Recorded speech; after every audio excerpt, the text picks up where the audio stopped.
Мен Жұбаназар Абылайхан, Қызылорда облысы Қазалы қаласына дүниеге келдім. Спортты ең алғаш 2013 жылы бастадым.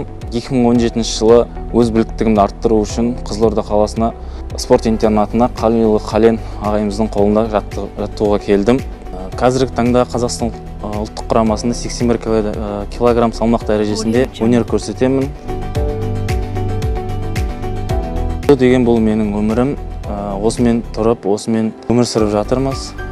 Дзюдоға келген себебім, алдымда үлкен мақсаттарым бар. Әлем чемпионаты, олимпиада алтын алу, Құдай қаласа қазақ еліне. Мен дзюдомен айналысатын себебім, басында дзюдоға қатысқан кезде алда мақсат өте әдемі спорт түрі, тазалық жағынан, тәртіп жағынан, барлық жағынан. Сосын әлемдік ареналарда үлкен ағаларымызды көріп, Елдос сияқты ағаларымызды көріп, күресін көріп, содан жары қарай құштарлық ашыла берді. 81 килограмм салмақта күресіп жүргеніме 2 жылдан аса уақыт өтті. Әрине әлемдік додада жапондық палуандары бар, өзбек палуаны бар, кәріс палуандары бар. Жалпы дзюдо күресі болған соң бәсекелестік өте жоғары.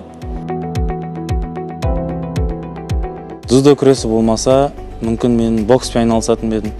Кішкентай кезімде үйдегілер бокске жіберетін, сосын өзіме ұнамаған соң, дзюдо күресі ұнаған соң дзюдоға келдім.